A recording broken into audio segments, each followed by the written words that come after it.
अटल express. अच्छा, अटल express जा रहा है। हाँ, तो वो तो विकास के लिए जा रहा है ना। नहीं हमको विकास नहीं चाहिए साहब, जहाँ से निकल रही है पहले पैमाश हुई है उधर से ही निकाली जाए। हमारी उपजाऊ जमीन को लेकर के विकास हो रहा है, हम बिल्कुल एक जमीन और हमारी जमीन चली जाएगी तो हम भीख मांगने को भी हमें नहीं मिलेगी। तो विकास तो कहीं तो रास्ता निकालना पड़ेगा। जो जहाँ हो रहा है वहीं कीजिए आप। हम क्या खाएंगे, हमारा पेट कैसे भरेगा। वहाँ तो गवर्नमेंट ने हमको सपने दिखाए थे कि हम चंबल बेड़ में फैक्ट्री देंगे, वहाँ सैनिक सेंटर खोलेंगे। और नहीं, हम मर जाएंगे, प्राण दे देंगे और अपने बच्चों से शहीद हो जाएंगे। हम खाएंगे क्या, क्या खाएंगे बताइए आप। नहीं तो विकास तो कराना पड़ेगा। विकास जहाँ हो रहा है वहाँ कीजिए ना। किसान जिस दिन अपने हथियार डाल देगा उस दिन नेता, अभिनेता, उद्योगपति सबकी टट्टी और पेशाब दोनों बंद हो जाएंगे। जो हमारी ये कीमती जमीन है, उपजाऊ जमीन नहीं। हाँ नहीं जाएगी, नहीं जाएगी, नहीं जाएगी। काय के लिए रुकेगा, गवर्नमेंट के पास जमीन है उसमें निकालिए आप। इधर अटेर क्षेत्र में लगातार किसान इस समय धरने पे बैठ चुके हैं।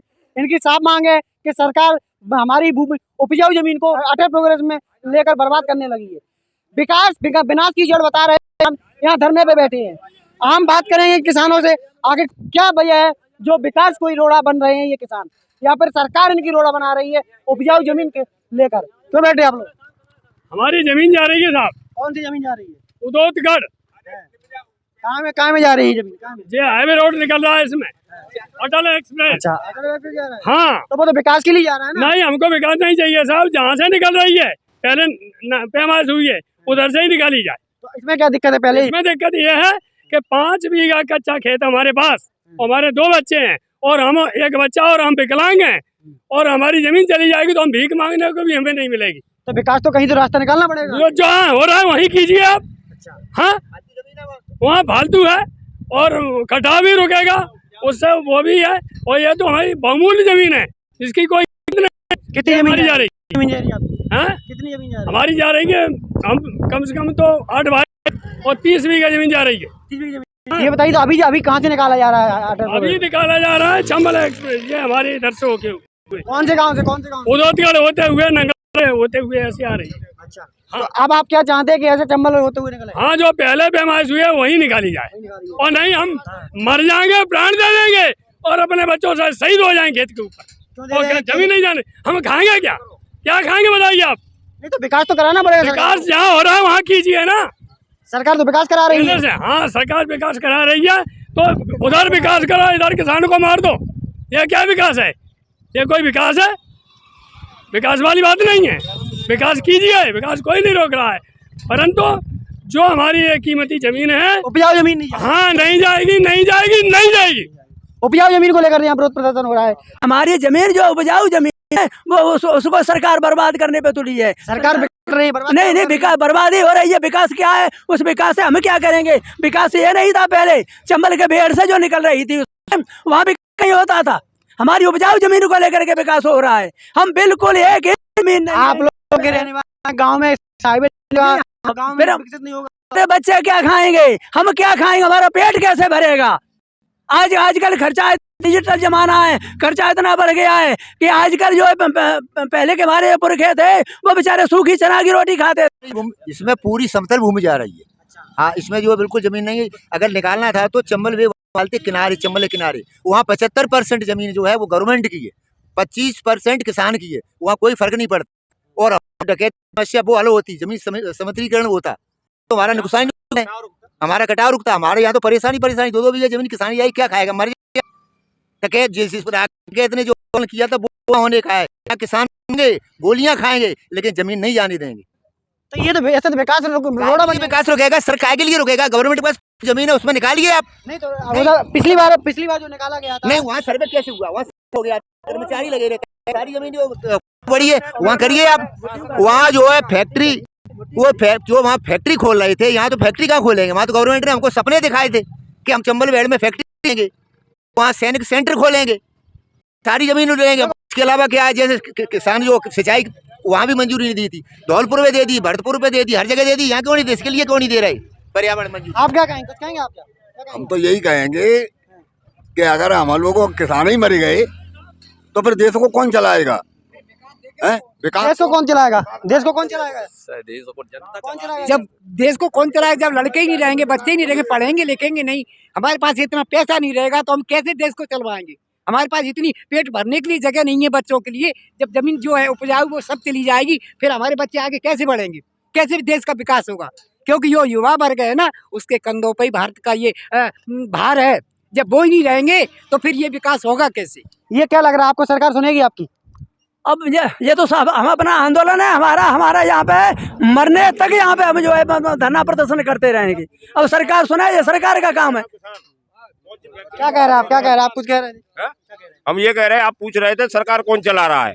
सरकार जो नेता तो चला रहे हैं, चला रहे, शुद्ध सरकार चलाने वाला है किसान, देश को चलाने वाला सरकार नहीं।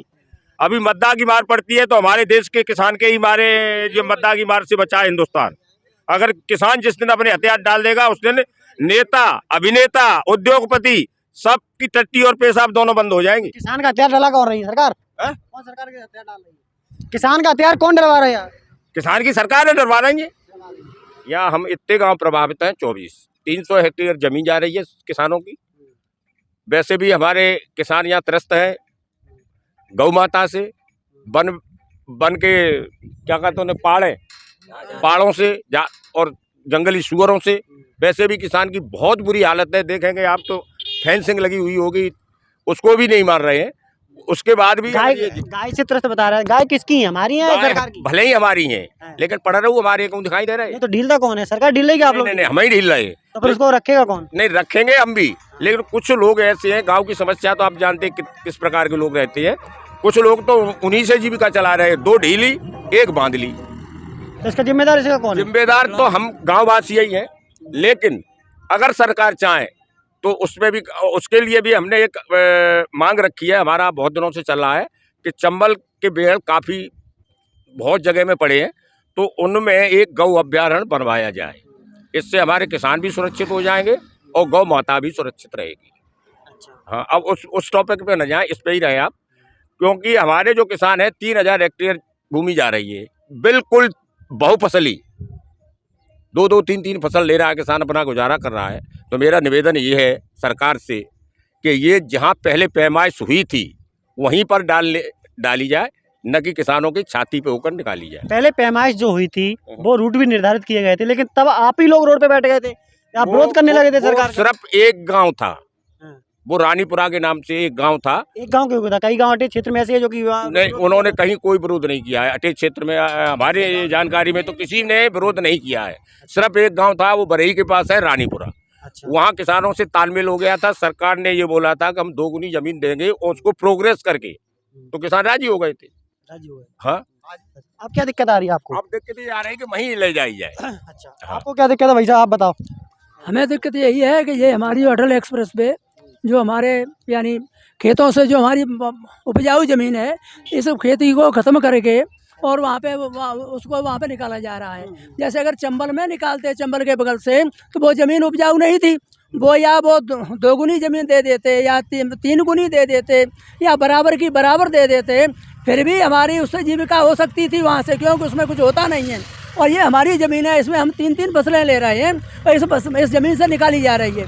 हमारे किसानों में कोई किसान तो ऐसे हैं जिनके पास 2-2 बीघा ज़मीन है और रोटी खाने के लिए उनको अन्न पैदा नहीं होता है बेचारे। कोई दिल्ली में हलवाई की नौकरी कर रहे हैं, कोई कलकत्ता में कर रहे हैं, मजदूरी कर रहे हैं, और हमारी ये 2 बीघा अगर ज़मीन भी चली जाएगी तो हम फिर खाएंगे क्या? अपने बच्चों को क्या हम जहर देंगे? ऐसा है सर, मैं बताऊं आपको कि पहले जो चंबल में सीमांकन हुआ था, चंबल के 1 किलोमीटर छोड़ के, तो वहाँ ज़मीन 75% जो है शासन की ज़मीन जा रही थी और 25% किसान की ज़मीन थी। ये चंबल में जो हुआ था, और हाँ, वहाँ 25% जो है किसान की, वो गवर्नमेंट की जगह थी और 25% थी किसान की, तो उसमें इतना वेस्टेज नहीं था। और उसके अलावा वो दैनिक भास्कर माध्यम से मालूम पड़ा है कि साहब वो पर्यावरण ने मंजूरी नहीं दी। जब पर्यावरण हर विभाग को मंजूरी दे रहा है, धौलपुर पे जो उसने सिंचाई की नहर निकाली उस पर परमिशन दे दी, भरतपुर के लिए परमिशन दे दी, उसके लिए परमिशन नहीं दे रहे, जबकि शासन गवर्नमेंट की बीजेपी की है। तो यहाँ बोलता है कि वो यहाँ परमिशन नहीं दे रहे हैं, घड़िया वो पर्यावरण बढ़वा ली, तो साहब क्यों नहीं दे रहे पर्यावरण? अब किसान की यहाँ जब निकलेगी यहाँ, तो क्या किसान कल खाएगा? इतनी महंगाई जो, अगर ठीक है किसान की निकालते भी हैं तो उसका हमको मुआवजा जो मिलता है तो वो डबल करके या चौगल करके हमको दें। उपजाऊ जमीन आपकी जा रही है? उपजाऊ जमीन, हाँ, उपजाऊ जमीन होगी आपकी जो किसानों की जा रही है? अनुमान तो कम से कम यहाँ से सोपोर तक पूरी जमीन उपजाऊ जा रही है। हाँ, 100%। अच्छा, पहले जो सीमांकन किया था वो उसमें सब 25%, उसमें 25% ये थी, वो मात्र जो है किसान की थी और 75 गवर्नमेंट की थी। इसको लेकर आप लोग धरना बैठे हाँ हैं। धरना बैठे, उसका सीमांकन भी हो गया कर्मचारी हर जगह। हाँ जी। कब से बैठे आप धरने पे? हम धरना कल हमने विज्ञापन दिया था एसडीएम को, अभी हमारी जो है धरना हम दे रहे हैं वो हमारा अनिश्चितकालीन तक धरना है। आज हम दूध गढ़वाली दे रहे हैं, हर गाँव के दे रहे हैं। हाँ तो आप देख सकते हैं यहाँ पे लगातार किसानों का जो आंदोलन है शुरुआत हो चुकी है, क्योंकि लगातार चुनावी साल है, चुनावी साल में सरकार के तमाम कमियां गिनाई जाएंगी। और ये इस समय आप देख रहे हैं भारतीय किसान संघ के लोग बैठे हैं, इनके मांग लगातार अन्याय किया जा रहा है, जिसको लेकर किसान लगातार धरने प्रदर्शन में बैठ गए हैं। और इनका मांग है कि जब तक हमारी सरकार नहीं सुनेगी हम हटने वाले में नहीं है। देश के लिए जवान और किसान दो ही देश को लिए आर्थिक व्यवस्था पे चले हुए हैं। लेकिन जब ये लोग अगर धरने पे आ जाएं तो निश्चित तौर पे समझ लीजिए विकास विनाश की ओर जा रहा है। हालत है, किसान ये लोग धरने पे बैठे हैं। उपजाऊ जमीन अगर लगातार अगर सरकार इस बंजर उपजाऊ जमीन जो हाईवे में लेगी तो निश्चित तौर पर इनके लिए एक रोजगार के लिए पड़ेगा। कई लोग ऐसे बाहर मजदूरी करते हैं, नौकरी करते हैं, घर पे आके 2-1 बीघा जमीन के जो फसल उपजाऊ करके अपने पेट भरते हैं। लेकिन अगर हाईवे निकलता है तो निश्चित कहीं न कहीं इनके एक रोजगार संकट खड़ा कर सकता है।